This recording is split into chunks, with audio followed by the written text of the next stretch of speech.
অভিষেক শর্মার শতরান ও মালিঙ্গার বোলিংয়ে ডিসিকে হারিয়ে জয়ের হ্যাটট্রিক করল এসআরএচ। মরশুমের শুরুটা নড়বড়েভাবে করেছিল সানরাইজার্স হায়দ্রাবাদ।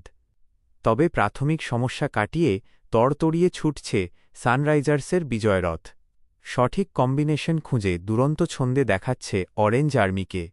দিল্লি ক্যাপিটালসকে ৪৭ রানে হারিয়ে জয়ের হ্যাটট্রিক সারল নবাবের শহরের ফ্র্যাঞ্চাইজি।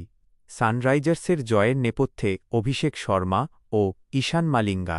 ব্যাট হাতে অভিষেক অনবদ্য শতরান হাঁকালেন আর বোলিংয়ে ৪ উইকেট নিলেন ঈশান মালিঙ্গা। এই দুইয়ের পারফরম্যান্সে ভর করেই জয় ছিনিয়ে নিয়ে সানরাইজার্স হায়দ্রাবাদ লিগ তালিকায় ৩ নম্বর স্থানে উঠে এল। বিগত ২ ম্যাচ ধরেই বল হাতে বেশ নজরকাড়া পারফর্ম করছিলেন ঈশান মালিঙ্গা। আর এই ম্যাচে ৪ উইকেট নিলেন তিনি। এদিন শুরুতেই পাথুম নিশাঙ্কাকে তাঁর স্বদেশীয় দিলশান মধুশঙ্কার শিকার হন। ২১ রানে ভাঙে ওপেনিং পার্টনারশিপ। তারপরে অবশ্য কেএল রাহুল এবং নীতিশ রানা দিল্লির ইনিংস ভালোভাবেই এগিয়ে নিয়ে যাচ্ছিলেন। ২৭ বলে অর্ধশতরানও হাঁকান নীতিশ রানা। তবে রাহুলকে ফিরিয়ে দ্বিতীয় উইকেটে ৮৬ রানের পার্টনারশিপ ভাঙেন সাকিব হোসেন।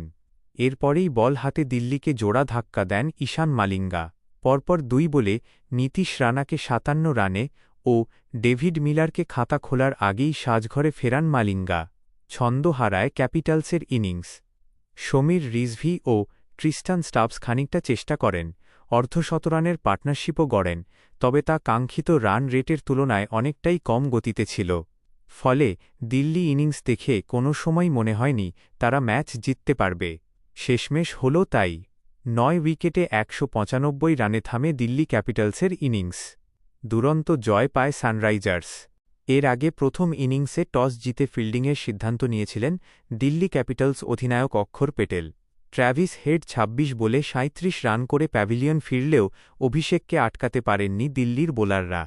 ঈশান কিষান নন স্ট্রাইকার এন্ডে থেকে অভিষেকের ইনিংসটি উপভোগ করছিলেন। নিজে ১৩ বলে ২৫ রান করে দুর্ভাগ্যবশত রান আউট হয়ে যান। ২টো বাউন্ডারি ও একটি ছক্কা হাঁকিয়েছিলেন সানরাইজার্স ক্যাপ্টেন। তিনি ফিরলে হেনরিক ক্লাসেন এসে যোগ দেন সানরাইজার্স শিবিরে। অভিষেক উল্টোদিকে রণংদেহী মেজাজে ব্যাটিং করেই যাচ্ছেন। ৪৭ বলে নিজের শতরান পূরণ করেন অভিষেক। দিল্লির কোনো বোলারই থামাতে পারেননি বাঁহাতি এই ওপেনারকে। শেষমেশ ১৩৫ রানে অপরাজিত থাকেন অভিষেক। অপর প্রান্তে ক্লাসেনও ছোট্ট তবে গুরুত্বপূর্ণ ইনিংস খেলেন। তিনি ১৩ বলে ৩৭ রান করেন। ২ উইকেটে ২৪২ রান তোলে সানরাইজার্স। ইনিংসের মাঝপথে অভিষেক দাবি করেছিলেন তাঁরা কিছু রান কমই করেছেন, তবে শেষমেশ এই রানই জয়ের জন্য যথেষ্ট বলে প্রমাণিত। বন্ধুরা, আমার ভিডিওতে লাইক কমেন্ট করে সাবস্ক্রাইব করে দয়া করে পাশে থাকবেন।